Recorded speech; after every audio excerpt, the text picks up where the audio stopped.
Hello everyone. बेटा हम कर रहे हैं बायोमोलिक्यूल्स और बायोमोलिक्यूल्स के 2 लेक्चर हम कर चुके हैं। आज हम इसका तीन लेक्चर कर चुके हैं। आज हम इसका 4th लेक्चर करेंगे और 4th लेक्चर की शुरुआत हमारे एनोमर्स से। What are anomers? एनोमर्स क्या होते हैं? तो बेटा आपने लेक्चर सेकंड के अंदर आपने देखा था, वीडियो सेकंड बायोमोलिक्यूल्स के अंदर आपने देखा है कि जो कार्बोहाइड्रेट्स होते हैं they form cyclic structure, they form ring structure. तो जो रिंग स्ट्रक्चर होता है वो हमने बनाए थे ग्लूकोज, फ्रुक्टोज और गैलेक्टोज का। तो वही स्ट्रक्चर हम यहाँ एक बार फिर से बनाते हैं। साइक्लिक स्ट्रक्चर फॉर ग्लूकोज, ये है ग्लूकोज, ग्लूकोज का साइक्लिक, और यहाँ बनाएंगे फ्रुक्टोज का साइक्लिक स्ट्रक्चर, और ये हो जाएगा गैलेक्टोज का साइक्लिक स्ट्रक्चर। फ्रुक्टोज की शुरुआत होती है राइट हैंड कॉर्नर ऑक्सीजन से ग्लूकोज के अंदर, और ये हो गया उसका फर्स्ट कार्बन। फर्स्ट कार्बन के ऊपर आपको याद होगा एक OH और एक H। सेकंड कार्बन के ऊपर OH जो होता है वो नीचे की तरफ बनाते हैं क्योंकि वो राइट साइड में था। थर्ड कार्बन पर OH जो होता है वो ऊपर की तरफ बनाते हैं क्योंकि वो लेफ्ट साइड में था। फोर्थ कार्बन का जो OH होता है वो फिर नीचे की तरफ होता है because it is again on right hand side. और जो फिफ्थ कार्बन है उस पर OH होता नहीं क्योंकि उसका OH टूट करके फर्स्ट कार्बन के ऊपर आ जाता है। तो जो H बचा उसका वो नीचे की तरफ, क्योंकि जो sixth carbon it is always outside the ring.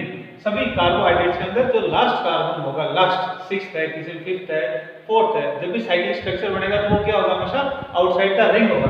तो आउटसाइड द रिंग है वो हो गया आपका ये sixth carbon like this. So this is the cyclic structure of glucose. ऐसे बात फ्रुक्टोज का बना, तो ये कौन सा स्ट्रक्चर है, पाइरेनोज, और इसका कैसा furanose ring structure, draw it like that. ये ऑक्सीजन हो गया, ये कार्बन कौन सा आता है, सेकंड कार्बन आता है, और सेकंड कार्बन के ऊपर ये OH, और फर्स्ट कार्बन जो है इसका वो किस फॉर्म में है, CH2OH। ये है इसका थर्ड कार्बन, थर्ड कार्बन पर OH ऊपर की तरफ में क्योंकि वो लेफ्ट हैंड की तरफ में। ये फोर्थ कार्बन, इसमें OH नीचे क्योंकि राइट हैंड की तरफ में आ गया। तो cyclic structure composition is almost similar with some differences. यहाँ देखिए साइकिल जहाँ ग्लूकोज के अंदर साइक्लिक स्ट्रक्चर ऑक्सीजन के बाद में कार्बन नंबर 1 से शुरुआत होती है, तो फ्रुक्टोज के अंदर कार्बन नंबर 2 से शुरुआत हो रही है ऑक्सीजन के बाद में, क्योंकि इसका कार्बोनाइल ग्रुप 2 नंबर पे यानी कीटोनिक ग्रुप 2 नंबर पर होता है, इसका carbonyl group aldehyde group first carbon पर होता है। तो ये हो गया H और ये हो गया इसका लास्ट में CH2OH, ये हो गया 6। ऐसा आप गैलेक्टोज में आ जाओ तो गैलेक्टोज का structure was almost similar to that of glucose, बस किस चीज का फर्क आता है उसके अंदर, फोर्थ कार्बन का फर्क आता है। दोनों स्ट्रक्चर कैसे सेम है, तो किस चीज का फर्क है, डिफरेंस है फोर्थ कार्बन का। फोर्थ कार्बन कहां पे इसमें लेफ्ट हैंड में होता है, तो वो OH कहां जाएगा, ऊपर की तरफ लाइक दैट। ये हो गया, बाकी all the properties represent just like कैसे दिखाना है, ग्लूकोज के जैसे। Now the point is anomers. What are anomers? Anomers are the momentary arrangements or the isomers which are formed due to rotation about the oxygen atom rotation about the carbon atom which is followed by oxygen। जो carbon oxygen के बाद में आता है cyclic structure के अंदर, उस carbon के रोटेशन के कारण से, उसके घूमने के कारण से जो आइसोमर्स बनेंगे उन आइसोमर्स को हम बोलेंगे एनोमर्स। तो difference between isomers and anomers में क्या हो, आइसोमर्स क्या होते हैं, स्ट्रक्चरल डिफरेंसेस होते हैं, और एनोमर्स में क्या हो रहा है, different structure is form due to rotation about the first carbon after oxygen. Oxygen के बाद जो पहला कार्बन उसके रोटेशन के कारण से relative position of OH, OH की पोजीशन में चेंज आ रहा है। तो ऐसे स्ट्रक्चर्स को हम क्या बोलते हैं, they are known as anomers. तो ये जो एनोमर बन रहे हैं यहाँ पर, when the OH is down side, जब OH नीचे की तरफ में, it is known as alpha carbohydrate. कौन सा कार्बोहाइड्रेट है, ये ग्लूकोज, तो write it as alpha glucose. ऐसा आप फ्रुक्टोज के अंदर आ जाओ, तो कैसा फ्रुक्टोज होगा, इसमें देखिए ऑक्सीजन के बाद जो कार्बन आ रहा है उस पर जो OH है, CH2OH नहीं, वो तो फर्स्ट कार्बन का, जो ऑक्सीजन जिस कार्बन से जुड़ा हुआ है, ऑक्सीजन के बाद राइट साइड में जो कार्बन आ रहा है दैट इज कार्बन नंबर 2, उस कार्बन 2 पर लगा हुआ जो OH है it is on downward side, तो ये कौन सा हो जाएगा, it is also alpha glucose, alpha fructose. Fructose की बात करें तो दिस इज अल्फा फ्रुक्टोज। ऐसे अगर हम इसके अंदर OH इसको ऊपर की तरफ बना दें, ये हो गया H, तो किस टाइप का गैलेक्टोज हो गया, इट इज बीटा गैलेक्टोज। तो नीचे की तरफ अगर OH हो तो इसको हम क्या बोलेंगे, अल्फा ग्लूकोज, और ऊपर ऊपर की तरफ OH हो तो उसको हम क्या कहेंगे, बीटा। अगर ग्लूकोज में तो बीटा ग्लूकोज, फ्रुक्टोज में OH ऊपर की तरफ चलेगा, अपनी पोजीशन को चेंज कर दो तो क्या बन जाएगा, बीटा फ्रुक्टोज बन जाएगा। इसकी पोजीशन को चेंज कर दो कि इसमें कन्वर्ट हो जाएगा अल्फा गैलेक्टोज के अंदर।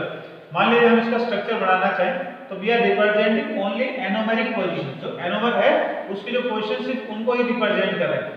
ये कार्बन हो गया, हमने इसके कार्बन को रोटेट कर दिया और रोटेट करने से OH क्या हो गया, ऊपर की तरफ आ गया, H नीचे की तरफ आ गया, बाकी पोजीशंस आर सेम। तो कौन सा ग्लूकोज बना, it is beta glucose, this is beta glucose.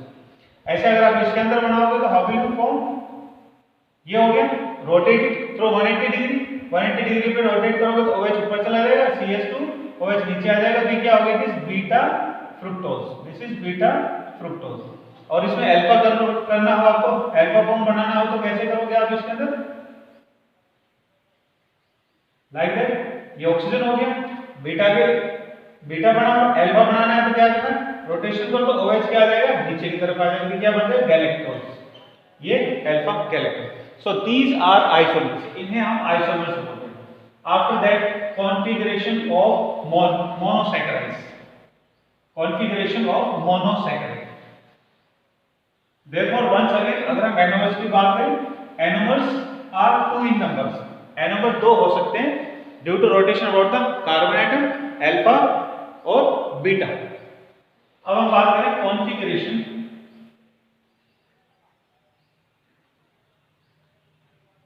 Configuration of monosaccharides,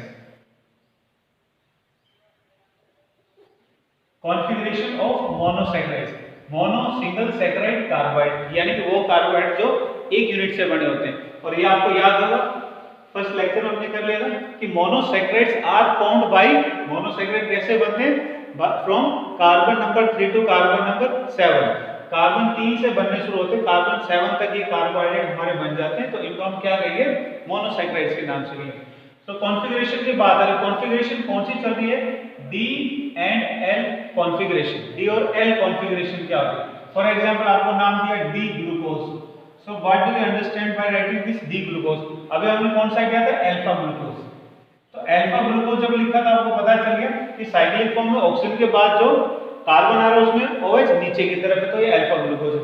ऐसे डी ग्लूकोज लिखा हो और ऐसे अगर एल ग्लूकोज लिखा हो, what does this D and L indicate, so that is configuration of monosaccharide. तो again we draw the structure,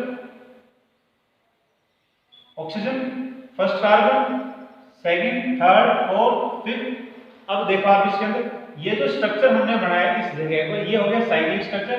to understand configuration monosaccharide, for that we have to draw linear structure. आपको इसका open chain structure बनाना पड़ेगा, like that, इस तरह से। ये हो गया। अब इसके अंदर ये हो गया फर्स्ट कार्बन एल्डिहाइड फॉर्म के अंदर, सेकंड, थर्ड, फोर्थ, फिफ्थ और ये सिक्स्थ। ये हो गया हमारा ग्लूकोज का स्ट्रक्चर हो गया। इस ग्लूकोज के स्ट्रक्चर के अंदर अब आप देखो नीचे से ऊपर वाला जो कार्बन होगा जिसका नाम क्या बताया था, penultimate carbon, this is penultimate carbon. तो पेनल्टीमेट कार्बन के ऊपर relative position of OH, OH की position decides D and L configuration. D और एल कॉन्फ़िगरेशन पेनल्टीमेट कार्बन, चाहे वो कोई सा भी carbohydrate starting from 3 carbon, 3 carbon जो कार्बोहाइड्रेट बनने शुरू हो जाते हैं वहीं से शुरू हो जाते हैं इनका डी और एल कॉन्फ़िगरेशन। तो एग्जांपल रूप में ये मान लेते हैं, ये हो गया लाइक दैट। ऐसे 4 कार्बन का करना तो नीचे का 5 से करना हो तो 6 का हमने कर दिया, 7 करना है तो एक और नीचे कर। तो पेनल्टीमेट जो कार्बन होगा नीचे से ऊपर वाला कार्बन, नीचे से ऊपर वाला जो कार्बन होगा उसके ऊपर OH की पोजीशन अगर राइट साइड में है, if on the right hand side chain के अंदर, not in ring form, chain की बात करें तो चेन के अंदर राइट साइड की तरफ में तो that is known as D, उसको हम बोलते हैं डी कॉन्फ़िगरेशन के नाम से। और अगर लेफ्ट हैंड की तरफ में हो जाए तो वो बन जाएगा एल कॉन्फ़िगरेशन। तो यहाँ ये ग्लूकोज हमने बनाया कौन सा ग्लूकोज हुआ, दिस इज डी ग्लूकोज। और एल ग्लूकोज में कन्वर्ट करना हो तो आपने इसकी पोजीशन को आप चेंज कर दो इन इसके अंदर ओपन चेन फॉर्म के अंदर OH। So now this is, अभी क्या बन जाएगा, दिस इज एल ग्लूकोज, ये एल ग्लूकोज हो गया।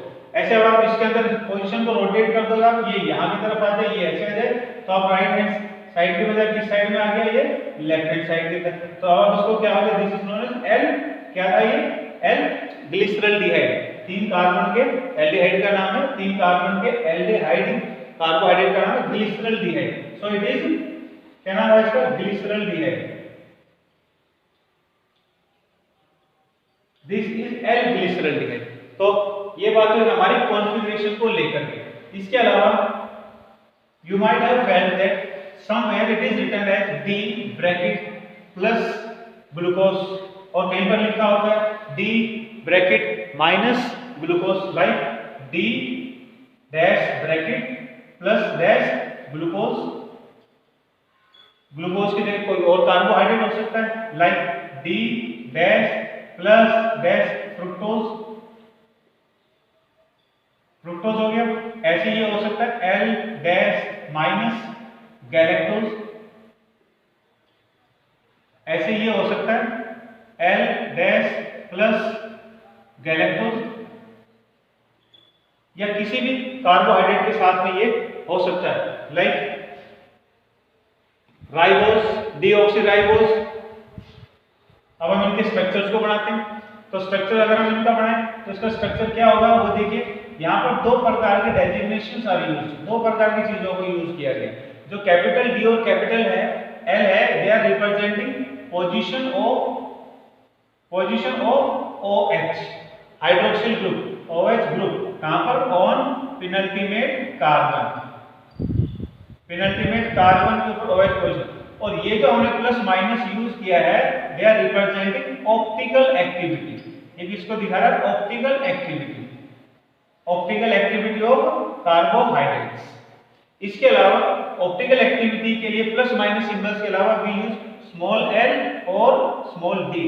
अब देखो यहां पर और इसमें फर्क आ गया, स्मॉल d और स्मॉल l प्लस और माइनस जब यूज कर रखे हो, so they both these all signs they represent optical activity.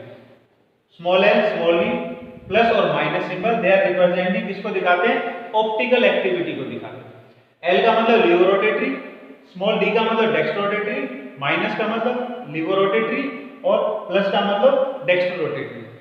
लिवोरोटेटरी का मतलब क्या, वो कंपाउंड जो ऑप्टिकल लाइट को, प्लेन पोलराइज्ड लाइट को लेफ्ट की तरफ बेंड करेगा, उन्हें हम क्या बोलेंगे, L, स्मॉल l या माइनस। और जो राइट साइड में प्लेन पोलराइज्ड लाइट को बेंड करते हैं, यानी कि वो कंपाउंड जो राइट साइड में लाइट को मोड़ने का काम करते हैं, हम क्या नाम देंगे, प्लस और कैपिटल या डेक्स्ट्रो के नाम से हम बोलें, because they are rotating plane polarized light to right side. तो अब हमने यहाँ जो 2 पोजीशन यहाँ लिखी हुई है, 2 नंबरिंग जो कर रखी है यहाँ पर, इनका मीनिंग क्या है, ग्लूकोज है। अब हम इसका स्ट्रक्चर अगर हम बनाएं तो इनकी सारी बातें क्लियर हो जाएंगी। ग्लूकोज का स्ट्रक्चर बना 1 2 3 4 5 6, ये हो गया फर्स्ट कार्बन, क्योंकि हमने क्या यूज किया है, D और L, और D और L कब काम आते हैं, सिर्फ ओपन चेन स्ट्रक्चर में, ओपन चेन स्ट्रक्चर में काम आते हैं। रिंग फॉर्म के अंदर ये D और L नाम नहीं होते। तो अब आप इसमें अब आप आ जाओ सिर्फ नीचे वाले, क्योंकि D और L कॉन्फ़िगरेशन को कौन बनाता है, पेनल्टीमेट कार्बन। तो यहाँ क्या लिखा है, D। तो D लिखने का मतलब क्या है, पेनल्टीमेट कार्बन, ग्लूकोज के पेनल्टीमेट कार्बन के ऊपर OH is on right hand side, right hand side. बाकी जो बच गए उनको आप जिस तरह की पोजीशन होती है उसके अनुसार आप इनको रिप्रेजेंट करो, लाइक दिस। ये हो गया, दिस इज व्हाट, ये क्या बना, D ग्लूकोज। अब पॉइंट बच गया प्लस। अब ये जो स्ट्रक्चर हमने बनाया है, दिस स्ट्रक्चर में भी, ये स्ट्रक्चर हो सकता है लिवोरोटेटरी और डेक्स्ट्रोरोटेटरी, ये किसी भी फॉर्म के अंदर हो सकता है। Without experimental demonstration we can not predict कि ये जो ग्लूकोज का स्ट्रक्चर बनाया है ये लिवोरोटेटरी है या डेक्स्ट्रोरोटेटरी है। But for convenience we mark it as either of the type, दोनों में से कोई एक नाम दे देते हैं, और वो नाम मान लिया हमने इसको दे दिया प्लस। कोई जरूरी नहीं हम प्लस दें, और हम इसको नाम माइनस भी दे सकते हैं, बिकॉज इसकी ऑप्टिकल एक्टिविटी के बारे में पेज के ऊपर काम किया नहीं जा सकता, सिर्फ एक्सपेरिमेंट्स करेंगे तो एक्सपेरिमेंट ही ये बता पाएंगे। लेकिन समझने के लिए, लिखने के लिए हम क्या करते हैं, प्लस या माइनस साइन को हम फ्रीली यूज कर सकते हैं, प्लस या माइनस लिख। वहीं D और L को फ्रीली यूज नहीं कर सकते, क्योंकि इसमें तो राइट साइड में पेनल्टीमेट कार्बन पर OH होना चाहिए D के लिए, और अगर L नाम आ गया इस जगह के ऊपर, कैपिटल आ गया, तो ये OH किस तरफ हो जाना चाहिए, अब लेफ्ट हैंड की तरफ में हो जाना चाहिए। तो ये L हो गया। आगे की तरफ में ये कौन सा स्ट्रक्चर चल रहा है हमारा, ग्लूकोज का, तो क्या नाम हो गया, इट इज ग्लूकोज। ये हो गया L dash bracket minus dash glucose. ये जो डैश और ये डैश, ये माइनस नहीं है, डैश ब्रैकेट में आ रहा है माइनस। ब्रैकेट में जो आ रहा है माइनस या प्लस, वो ही ऑप्टिकल एक्टिविटी का है। इससे पहले डैश जो आ रहे हैं इनको माइनस मान लेते हैं, ये माइनस नहीं है, ये डैश है। इनके बीच में डिस्टिंक्शन करने की ये पोजीशन है पेनल्टीमेट कार्बन के ऊपर मिलने वाले OH की। ये उस पूरे कंपाउंड की ऑप्टिकल एक्टिविटी को दिखा रहा है और ये उस कंपाउंड के नाम को दिखा रहा है। ऐसे हम एक और एग्जांपल मान लेते हैं, लाइक राइबोज मान लेते हैं, 4 कार्बन कंपाउंड 1 2 3 4। ये हो गया थर्ड कार्बन है। तो कार्बोहाइड्रेट्स के अंदर आपको नीचे से ऊपर वाला कार्बन जो है, हमने क्या किया, इसमें नीचे से ऊपर वाला जो कार्बन है इसमें किस तरफ में दिखा दिया, लेफ्ट की तरफ में दिखा दिया। तो क्या नाम हो जाएगा, L नाम हो जाएगा। इसकी ऑप्टिकल एक्टिविटी कौन सी होगी, may be levorotatory, may be dextrorotatory. Suppose हम इसको नाम देते हैं प्लस, तो आगे की तरफ में क्या हो जाएगा, इसका नाम क्या था, ribose sugar. So it is ये इसका नाम। बाकी positions represent your remaining OH। Remaining OH को दिखाओ। अब आपने इसकी पोजीशन को कन्वर्ट कर दिया पेनल्टीमेट से इधर की तरफ में, तो ये हो गया इस तरह से। अब इसका नाम क्या हो जाएगा, D। ऑप्टिकल एक्टिविटी हो सकता है इसकी वही रही, may be optical activity is not changed by the shifting position of penultimate carbon OH group. तो नहीं, अगर पोजीशन के कारण से ऑप्टिकल एक्टिविटी फर्क नहीं आ रहा है तो वो क्या रहेगा, ये हो जाएगा like this.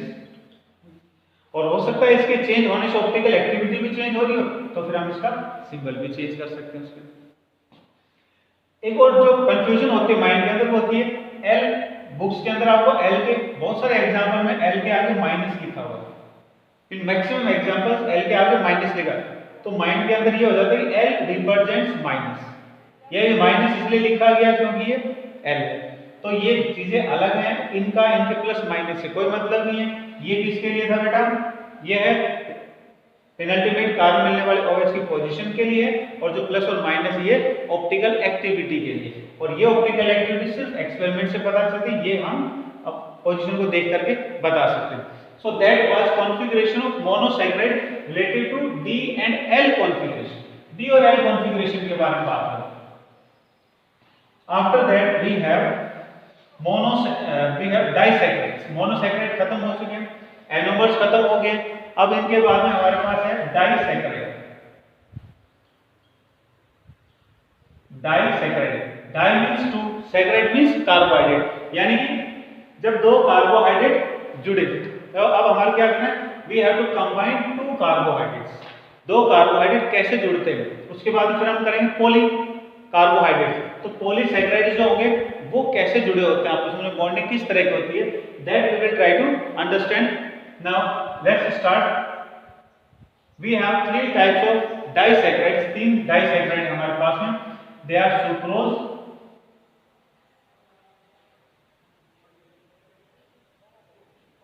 Sucrose, lactose and maltose.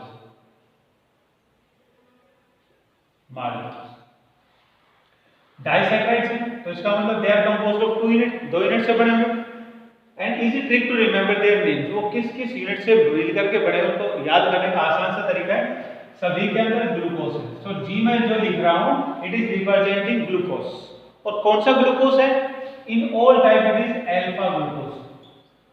जितने भी कार्बोहाइड्रेट आप पढ़ोगे अपने सिलेबस के अंदर, सारे के सारे कार्बोहाइड्रेट में alpha glucose is used, except सिर्फ एक जगह पर, और वो है सेलुलोज। सेलुलोज में बीटा ग्लूकोज यूज होता है, अदरवाइज सभी कार्बोहाइड्रेट के अंदर जब भी ग्लूकोज यूज होगा it will be always alpha glucose, वो अल्फा ग्लूकोज ही होगा।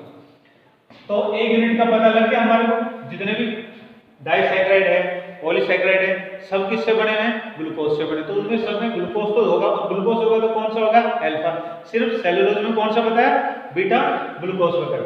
अब इसके बाद जो दूसरी यूनिट है वो अगर ग्लूकोज के अलावा यूनिट आती है कोई तो वो बीटा फॉर्म होगी, और ग्लूकोज ही अगर आता है तो वो अल्फा फॉर्म होगा ना। Sucrose it is found of, second it is fructose, दूसरी यूनिट कौन सी है, फ्रुक्टोज। ग्लूकोज के अलावा आगे तो कौन सी यूनिट मिलेगी आपको? Beta.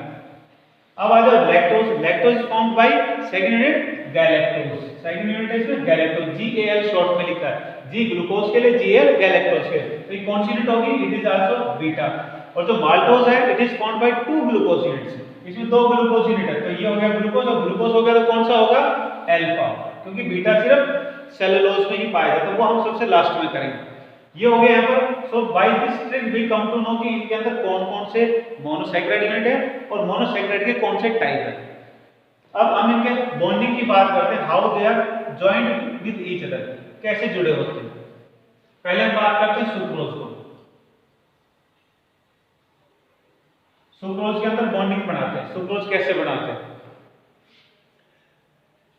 To have the molecular structure of, to have the expanded structure और bonding between 2 units glucose and fructose. इनके बीच में बॉन्ड बनाने के लिए जब भी आपको 2 यूनिट जोड़नी होती है तो उनमें एक यूनिट नीचे की तरफ बनानी है, एक यूनिट ऊपर की तरफ बनानी। ये ट्रिक तब यूज करनी जब दोनों यूनिट आपकी अलग अलग हो, और दोनों यूनिट सेम है तो वो आमने सामने बढ़ेंगे, फ्रंट एक इधर तो इसके सामने की तरफ।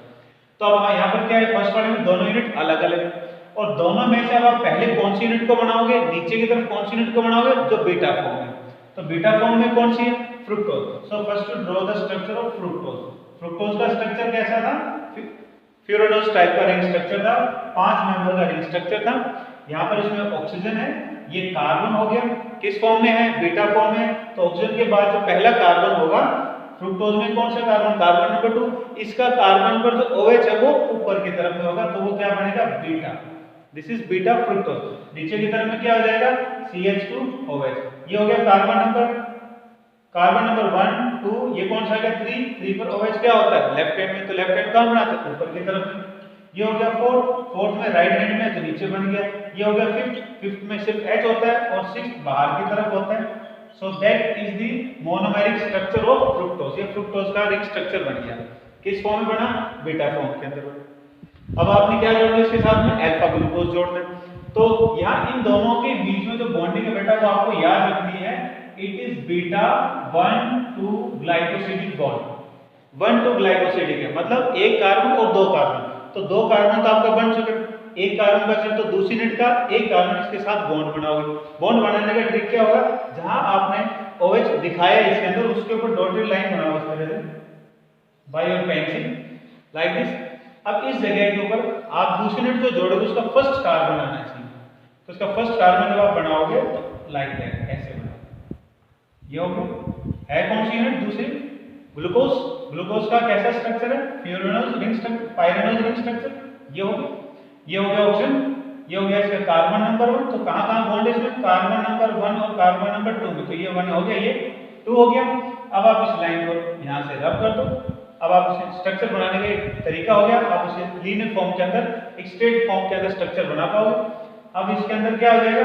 देखो अल्फा फॉर्म है इसका, तो अल्फा में क्या आ जाएगा? नीचे की तरफ ग्लूकोज, ये हो गया, ये सेकंड, ये थर्ड, ये फोर्थ, और ये फिफ्थ, और ये आ गया सिक्स्थ, CH2। ये बना। अब आपने क्या है, इन 2 यूनिट्स को कंबाइन करना, जोड़ना। 2 यूनिट कैसे जुड़ेंगे? लास्ट लेक्चर के अंदर जब हम बात करें कि 2 कार्बोहाइड्रेट जैसे एक दूसरे के नजदीक आएंगे, they will react very fast, बहुत तेजी से रिएक्शन करेंगे, क्योंकि बहुत ही रिएक्टिव ग्रुप होते हैं। और रिएक्शन में क्या होगा? वाटर इज एलिमिनेटेड, पानी निकल जाएगा। अब देखिए कैसे पानी निकलेगा इनके अंदर, लाइक दिस, यू में रिलीज वाटर, ये पानी निकल जाएगा। जब यहाँ से पानी निकलेगा तो क्या होगा? OH यहाँ से जाएगा। जब OH जाएगा तो इस कार्बन की एक वैलेंसी वैकेंट होगी, और यहाँ से ऑक्सीजन का जब हाइड्रोजन जाएगा तो ऑक्सीजन की एक वैलेंसी वैकेंट हो जाएगी, like this. Both these valencies they will combine, ये जुड़ जाएंगे। तो ऑक्सीजन को अब आपने जोड़ते हुए क्या करना है? बीच में दिखाना है, to represent the bonding, bonding को दिखाना। जो ऑक्सीजन बच गई थी यहाँ पर ऊपर वाले कार्बन की, जो ऑक्सीजन बच गई थी, या नीचे वाला उल्टा भी कर सकते, इसका OH, इसका ऑक्सीजन, इसका हाइड्रोजन लेकर के आपने वाटर बना लिया, इसका OH और इसका हाइड्रोजन लेके वाटर बना दो, तो ऑक्सीजन क्या रहेगी? दोनों केस में बीच में, वो आपने बीच में दिखाना। ये जो बॉन्ड बना है, the bond which unites 2 carbohydrates together is known as glycosidic bond. Glycosidic bond, इसका नाम है ग्लाइकोसिडिक बॉन्ड। ग्लाइको वर्ड का मतलब होता है ग्लूकोज, यानी कि कार्बोहाइड्रेट, यानी कि कार्बोहाइड्रेट को जोड़ने वाला बॉन्ड। क्या नाम हो गया? Glycosidic bond. एग्जैक्ट नाम अगर आपको देना हो तो ये बन जाएगा बीटा। बीटा इसलिए कि अल्फा फॉर्म तो कॉमन होती है, नई फॉर्म कौन सी है इसमें? कार्बोहाइड्रेट की बीटा, तो ये होगा बीटा। बीटा के बाद ब्रैकेट, ब्रैकेट में वो दिखाओ जहां बॉन्डिंग बन रही है कार्बन के बीच में, 1 और 2 के बीच में, तो 1s2, उसके बाद में ग्लाइकोसिडिक बॉन्ड, ग्लाइकोसिडिक बॉन्ड, ये कंप्लीट नाम हो जाएगा। अगर आप ये नहीं भी लिखते हो तब भी आप सिर्फ ग्लाइकोसिडिक बॉन्ड लिखना है आपको, ठीक है। ये हो गया हमारा linkage between sucrose, sucrose molecules को जोड़ने वाला तरीका। आफ्टर दैट अब हम करेंगे next carbohydrate. This is next carbohydrate कौन सा है? लैक्टोज। और लैक्टोज किससे बना है? ग्लूकोज और गैलेक्टोज से। तो पहले कौन सी यूनिट बनानी है आपने इसके अंदर? अब हम करें लैक्टोज। पहले कौन सी यूनिट बनाए? जो बीटा फॉर्म में, बीटा फॉर्म में कौन है? गैलेक्टोज। और गैलेक्टोज का स्ट्रक्चर कैसा है?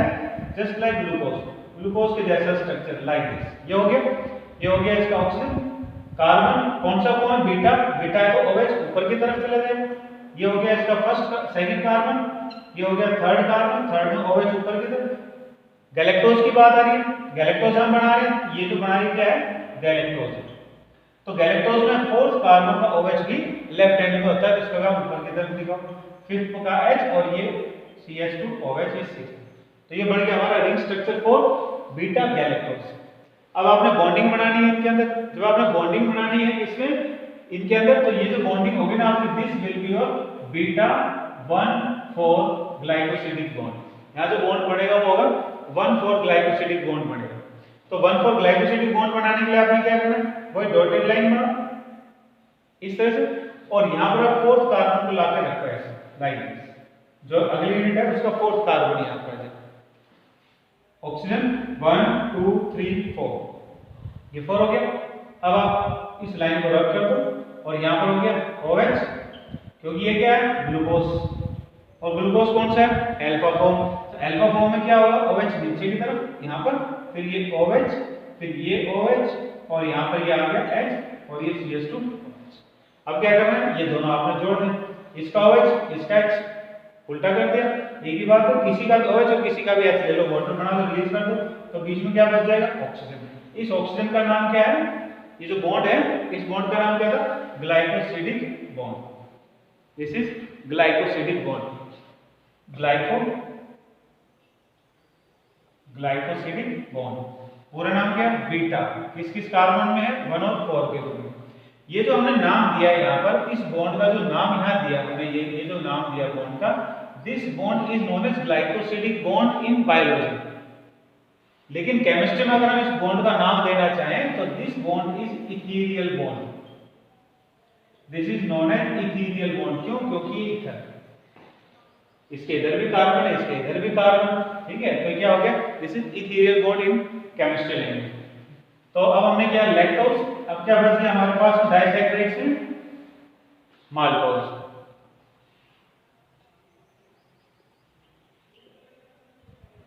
माल्टोज जब आपको बनाना है तो दो यूनिट कैसी सेम है? जब सेम यूनिट है तो आमने सामने बनानी, तो आमने सामने बनाओगे तो drop 2 glucose units like this. ये हो गया oxygen, carbon carbon carbon carbon, CH2 OH OH OH OH, कौन सा फॉर्म है? अल्फा, तो क्या करोगे? OH like this.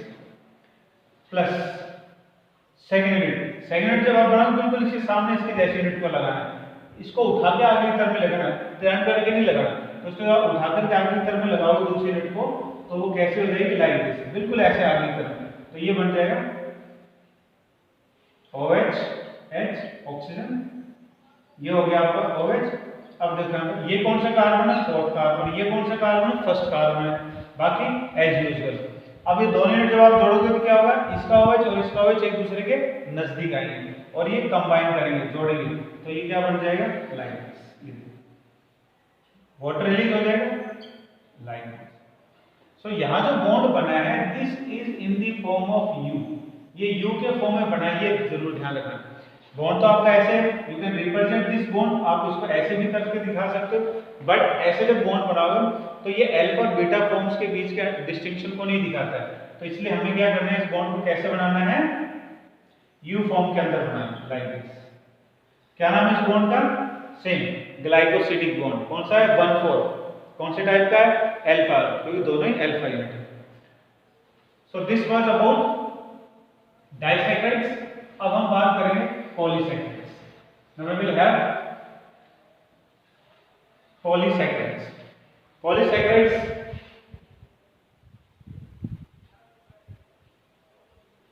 पॉलीसैकराइड्स के भी 3 एग्जांपल हमारे पास में। We have 3 examples of polysaccharides. They are starch, glycogen and third is cellulose. ये 3 है। तो अब हम पहले बात करते हैं स्टार्च को लेकर के। Starch is the reserve food material of plants. पौधों का रिजर्व फूड मटेरियल होता है और फॉर्म्ड बाय किससे बने होंगे, all are formed by alpha glucose unit. सब में सेलुलोज को छोड़, सब में क्या मिलता है, alpha glucose unit. Starch is composed of 2 unit. Starch 2 unit से मिलकर के बना होगा, दोनों यूनिट अल्फा ग्लूकोज से बनी है। एंड द यूनिट्स आर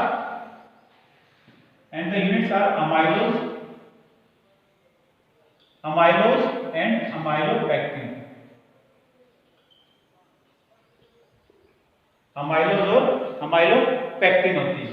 जो अमाइलोज होता है, it is formed by 15 to 20% composition, और इसकी जो होती है it is about 80 to 85% composition.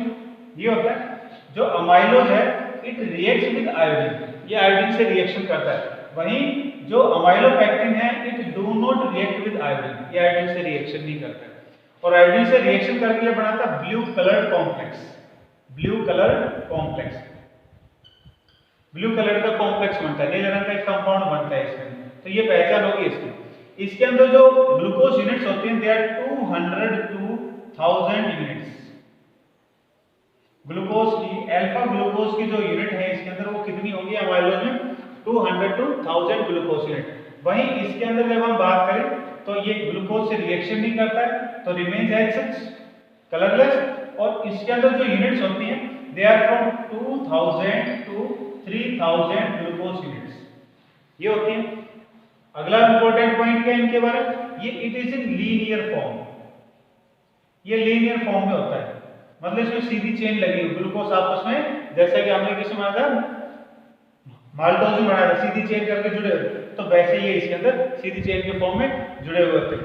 ऐसे हम बात करते हैं इसके अंदर। इसमें ब्रांचिंग होती है। ब्रांचिंग कैसी होती है, 20 to 25 ग्लूकोज यूनिट जो होती हैं वो सीधी चलती हैं, उसके बाद उनमें ब्रांच बननी शुरू हो जाती है। We will have that in their structure, समझेंगे हम भी structure. So these are the main points of differences between amylose and amylopectin.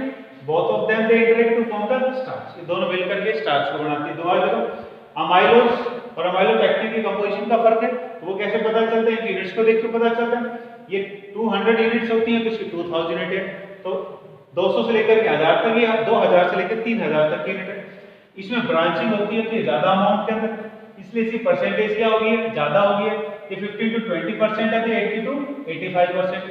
जो अमाइलोज है वो आयोडीन से रिएक्शन करके कलर्ड कंपाउंड बनाता है, while it does not react with iodine. ये हो गया। ये वो सीक्वेंस नहीं है, किसी रिएक्शन की सीक्वेंस नहीं है। This is the sequence of remembering the properties of amylose and amylopectin in starch. So you can write down when you want to write down their properties, write the properties in different points, अलग अलग पॉइंटों के अंदर लिखें आप इसको। अब हम बात करेंगे structure of amylose and amylopectin. How will you represent the structure of amylose and amylopectin? तो पहले हम बात करते हैं structure of first unit जो थी इसकी, कौन सी थी, amylose। amylose की बात करें, structure of amylose। और दूसरी यूनिट कौन सी है, amylopectin। ये हो गया स्ट्रक्चर ऑफ अमाइलोज। अमाइलोज का स्ट्रक्चर कैसे बनेगा, ये देखिए किससे बने हैं, सारे के सारे they are composed of alpha glucose units, सब अल्फा ग्लूकोज से। तो लीनियर फॉर्म बनेगा इनका, draw them in linear form like this. Oxygen, carbon carbon carbon carbon, alpha form, ये फोर्थ कार्बन, क्योंकि बॉन्डिंग इनके बीच में बननी है, लीनियर फॉर्म में है तो हमने इन्हीं को दिखाया। बाकी ये हो गया इसमें outside and we are not represent rest of, आप दिखाए उन पोजीशंस को जहां पर H और OH you have to represent. ऐसे अब आप देखो सेकंड यूनिट, इसके सामने की तरफ में second unit like this, oxygen carbon carbon carbon carbon, ये हो गया। लीनियर फॉर्म बनानी है आपको, you can draw more units also, आप और भी यूनिट बना के दिखा सकते हो। 2 आर इनफ, ज्यादा से ज्यादा लास्ट 3 तक की यूनिट्स नोट बना के दिखाओ। ऑक्सीजन कार्बन कार्बन कार्बन, जो मेन है वो दिखा रहे हैं, OH H CH2 OH, ये बाहर की तरफ में, ये OH एट फोर्थ पोजीशन, ये फर्स्ट पोजीशन C1, ये भी C1, ये C4, ये C4, ये C1, ये C4, CH2 OH। अब देखो, अब इन यूनिट्स को आपने जोड़ना to form the linear amylopectin unit. तो क्या होगा इसके अंदर, याद आ गया होगा, इसका OH और इसका OH रिएक्शन कर जाएगा और क्या बनाएंगे, ग्लाइकोसिडिक बॉन्ड बनाएंगे इन द U फॉर्म। ऐसे अब आगे इसका OH और इसका OH रिएक्शन करेंगे, ऐसे ये जो बच गया OH आगे जाके रिएक्शन करेगा, तो इसको आप ऐसे करो लाइक दिस, छोड़ दो। ऐसे ही इसका OH पीछे वाले ग्लूकोज के फर्स्ट कार्बन के साथ में जुड़ करके बॉन्ड बनाएगा। उस साइड में आपने लास्ट में ऑक्सीजन को रिप्रेजेंट कर दिया है, तो इस साइड में ऑक्सीजन मत दिखाओ, या इस साइड में अगर आप ऑक्सीजन दिखाते हो तो लास्ट वाला ऑक्सीजन दिखाते को हटा दो आप वहां से, और अब आप इनको ब्रैकेट में बंद करके राइट एंड नीचे लिखो। So it is the polymeric form of, किसका पॉलीमेरिक फॉर्म है, अमाइलोज का, जिसमें कितनी यूनिट जुड़ी है, 200 to 1000 यूनिट्स। तो ये तो हो गया अमाइलोज। अब हम बात करते हैं structure of amylopectin. Structure of amylopectin, structure of amylopectin is almost same, 98% तक का स्ट्रक्चर सेम, बस क्या फर्क है, इट हैज ब्रांचिंग 1 2 3 इस तरह से 20 यूनिट या 25 यूनिट जुड़ेंगे, उसके बाद में ब्रांच निकलेंगे। सपोज 1 2 ये 90 यूनिट होगी, ये 20 यूनिट होगी, या ये 20 होगी, ये 25 होगी, तो यहाँ ब्रांचिंग हो जाएगा, ये 25 है तो यहाँ ब्रांचिंग निकलेगी, ये है तो ये। अब ब्रांचिंग कैसे दिखाओगे, ब्रांचिंग आप दिखाओगे उस कार्बन से जो बाहर की तरफ निकला, इस कार्बन से दिखाओगे तो इस जगह पर आ जाएगा, इस वाले यूनिट में दिखाओगे तो इस जगह आ जाएगा, इस यूनिट में ब्रांचिंग दिखाओगे तो इस जगह आ जाएगा, किसी भी यूनिट में ब्रांचिंग दिखा सकते। How will you represent branching, branching कैसे दिखाओगे, तो जहां पर ये जो जिस यूनिट के साथ में आप ब्रांचिंग दिखा रहे हो, इस यूनिट से ब्रांचिंग दिखा, इसके ऊपर जो OH है इसकी पोजीशन को करेक्ट आ गया, डॉटेड करके बनाओ, और अब बनाओ आप इसके अंदर बिल्कुल यही फॉर्म, बिल्कुल सेम इसी तरह से लाइक दिस। उल्टा चलना, आगे की तरफ में जाना, पीछे की तरफ में आना, क्योंकि आप आगे की तरफ बनाओगे तो ये स्ट्रक्चर ही उल्टा हो जाएगा, इसलिए पीछे की तरफ में आओ, इसको बिल्कुल सेम नीचे के जैसे बनाओ। ये कार्बन 1 अल्फा फॉर्म है OH, अब ये डॉट हटा दो यहाँ से, ऐसे यहाँ पर ऑक्सीजन लाइक दिस। अब क्वेश्चन ये है कि इसके अंदर जो ब्रांचिंग है वो ऐसा नहीं है कि इसी जगह पर हो सकता है इसमें ब्रांचिंग हो जाए, हो सकता है इनके अंदर ब्रांच आफ्टर एवरी, यहाँ 20 तक यूनिट या 25 तक यूनिट तो सीधे चलेंगे, फिर उसके बाद ब्रांचिंग फिर शुरू हो जाएगी, फिर यहाँ इसके बाद 25 तक यूनिट चलेंगे, इसमें फिर ब्रांचिंग आ जाएगी। तो branching is of various types, कोई जरूरी है कि एक जगह तक एक चेन में एक ही ब्रांच मिलेगी, 20-25 मिनट के बाद में कहीं भी ब्रांचिंग हो सकती है, इसी चेन में भी हो सकती है, इस चेन में हो सकती है, उसके लगने वाले और चेन में भी हो सकती है। सो हाउ विल रिप्रेजेंट, अब इसके हम जो फॉर्म बना रहे थे लाइक दिस, इस तरह से हो जाएगा, और यूनिट बनाकर दिखानी आता है, ऐसे करके दिखाना, represent their respective position. So this is the structure of amylopectin, ये हो गया अमाइलोपेक्टिन। नेक्स्ट पॉलीसैकेराइड था हमारे पास में, that was glycogen. Glycogen is the reserve food material in animals. जो एनिमल्स होते हैं including human beings, they have the reserve food material in the form of glycogen. जो एक्स्ट्रा फूड हम खाते हैं वो हमारे लीवर में, मसल्स में ग्लाइकोजन के रूप में स्टोर होता है, वहां जो ग्लूकोज होता है वो ग्लाइकोजन में कन्वर्ट होता है। The structure of glycogen is almost और very nearly close to that of the structure of amylopectin. बिल्कुल अमाइलोपेक्टिन का जैसे स्ट्रक्चर है किसका, ग्लाइकोजन का, इसलिए आप ग्लाइकोजन के स्ट्रक्चर को नहीं बना रहे, जो स्ट्रक्चर ऑफ अमाइलोपेक्टिन का बना रहे हो वो स्ट्रक्चर किसका हो जाएगा, ग्लाइकोजन निकाल जाएगा। सेम वही ब्रांचिंग होगी, वो यूनिट से 20 से 25 यूनिट्स के अंदर ब्रांचिंग होगी, और जो ब्रांचिंग हो रही थी वो पॉइंट रहेगा जो एक यूनिट थी उसका तो 6th कार्बन था और ऊपर वाली यूनिट का 1st कार्बन था। तो ब्रांचिंग किस में बन रही थी, उसमें 1st कार्बन में और 6th कार्बन के बीच में बन रही थी। अब हमारे पास में लास्ट बच गया cellulose. Cellulose it is composed of, ये किसका बना होगा, cellulose composed of beta glucose units. ये बीटा ग्लूकोज यूनिट्स का होता है, और बीटा फॉर्म में जब हो तो क्या होगा, ऊपर की तरफ स्ट्रक्चर बनने से। तो सबसे पहले आप क्या बनाओ, बीटा फॉर्म का ग्लूकोज बनाओ, draw beta form glucose like this. ये कार्बन, इसके ऊपर ये OH, ऊपर की तरफ ये हो गया OH H OH H OH CH2 OH NH। एक बीटा ग्लूकोज के स्ट्रक्चर को हमने कंप्लीट बनाया, बाकियों में हम इंपॉर्टेंट पोजीशंस को ड्रॉ करेंगे और बाकी को आप अपने आप ड्रॉ करेंगे। अब देखो इसमें जहां ब्रांचिंग होनी है 1st कार्बन उसके ऊपर डॉट बना दो। डॉट बनाने के बाद यहाँ ब्रांचिंग है 1 और 4 के अंदर, तो 1 और 4 में जब आप ब्रांच बनाओगे तो आपको पता है आगे की तरफ बढ़ो लाइक दिस, ऐसे। ये हो गया कार्बन नंबर 4, इसका ये हो गया OH, ये कार्बन नंबर 4 का OH और ये कार्बन नंबर 1 का OH। तो इनमें बॉन्ड बनेगा OH और OH में रिएक्शन होगा और क्या बन जाएंगे, oxygen. They will form glycosidic bond, position 1 और 4 की है।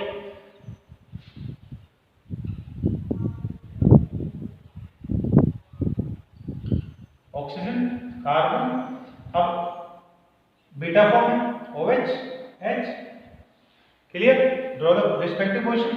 अब आपने और यूनिट जोड़ दी है तो क्या करना, फिर इसके ऊपर आगे की तरफ डॉट करो, फिर यहाँ 4 कार्बन आना चाहिए, ऐसे ड्रॉ करो glucose unit like this. Oxygen carbon 1 beta form, carbon 4 इसका OH और इसका OH क्या बनाएंगे, ग्लाइकोसिडिक बॉन्ड बनाएंगे, CH2 OH, ये हो गया रोटेट पोजीशंस। अब क्या होगा, 4th का क्या होता है H या OH, मान लो इसका H गया तो इसका क्या चला जाएगा, H जाएगा, ये अब आप इनको कट देयर वैलेंसीज और N। The structure of cellulose is in stair form. ये याद रखना, सेलुलोज का स्ट्रक्चर स्टेयर फॉर्म है, CD के जैसा स्ट्रक्चर है। बनाने का तरीका क्या है, पहले बीटा फॉर्म बनाओ, 4th यूनिट बनानी है तो सीधी लाइन डॉट करके उसके आगे 4th यूनिट को जोड़ो, फिर बना के फिर 4th यूनिट को जोड़ो, you will have this structure of cellulose. An important question of cellulose is why cellulose is non-digestible or undigestible in human beings। इंसान सेलुलोज को डाइजेस्ट क्यों नहीं कर सकता, तो उसके लिए पूरे मैटर देखते हैं हम। Where cellulose is found, cellulose होता कहाँ है, सेलुलोज किसके अंदर पाया जाता है। Cellulose is found in all type of plants, सभी प्लांट्स के अंदर सेलुलोज पाया जाता है। कैसे, आपको पता है कि जो प्लांट सेल होता है, प्लांट सेल के बाहर की तरफ में सेल मेम्ब्रेन और सेल मेम्ब्रेन के बाहर होता है सेल वॉल, ये अंदर हो गया सेल मेम्ब्रेन। तो हर प्लांट की पहचान है presence of cell wall, plant cell की पहचान प्रेजेंस ऑफ सेल वॉल, अंदर सेल मेम्ब्रेन। ये जो सेल वॉल है, this cell wall of every plant cell is made up of cellulose. तो हम यूं कह सकते हैं हर पौधे में सेलुलोज होगा क्योंकि वो सेल वॉल से बना होता है। जो सेल, ये जो सेलुलोज होता है, this cellulose is not digestible in human beings. Animals, ruminants, they can digest, ruminants digest कर सकते हैं, लेकिन एनिमल्स के केस में जब ह्यूमन बीइंग्स के आगे we are unable to digest this cellulose. And how do we take cellulose, in which form we take the cell. जब भी हम किसी कच्चे फ्रूट को या कच्ची सब्जियों को, जैसे पालक को, खीरे को या किसी और इस तरह की चीजों को हम खाते हैं, they all contain a lot of amount of cellulose. Guava है, it contains maximum amount of cellulose. और जो सेलुलोज हम खा रहे हैं प्लांट्स का in raw form, it acts as roughage in our body, ये रफेज का काम करता है। And roughage helps in digestion of our digestive system. जो डाइजेशन के प्रोसेस में रफेज का बहुत ज़्यादा काम होता है। Perhaps it is advised to have salad during the meals. जब हम खाना खाते हैं तो इसलिए शायद ये कहते हैं कि खाने के अंदर सलाद होनी चाहिए, because it will provide cellulose and cellulose will have roughage function in the body to help in proper digestion, to help in digestion process. But point is why the cellulose is not digestible in human beings. To digest cellulose को digest करने के लिए special type of enzyme is required. एक विशिष्ट प्रकार के enzyme की जरूरत पड़ती है, नोन एज सेलुलेज। फर्क किस चीज का, यहाँ लास्ट में ओ आ रहा है, इसके लास्ट में ए आ रहा है। तो एंजाइम के लास्ट में एज आ जाए या किसी नाम के लास्ट में एज आ जाए तो समझ जाओ वो एंजाइम बना, क्योंकि इनकी नोमेनक्लेचर में आता है। तो एज जो है वो एंजाइम्स के नाम का इंडिकेशन होती है। सेलुलोज को डाइजेस्ट करने वाली एंजाइम कौन सी होगी, सेलुलेज। जैसे इन्वर्टेज आपने सुना होगा, जाइमेज आपने सुना होगा, दे आर द एंजाइम्स, वो एंजाइम्स, एज नाम आ रहा है। तो सेलुलोज को डाइजेस्ट करने के लिए कौन सी एंजाइम की जरूरत पड़ती है, सेलुलोज को डाइजेस्ट करने के लिए सेलुलेज एंजाइम की जरूरत पड़ती है। ये जो सेलुलेज एंजाइम है, it is present only in microbes. जो माइक्रोब्स होते हैं सिर्फ उनके अंदर ही पाई जाती है एंजाइम। इवन एनिमल जिसको हम रूमिनेंट कहते हैं, गाय भैंस जिनको हम कहते हैं, उनमें भी ये एंजाइम नहीं होती है।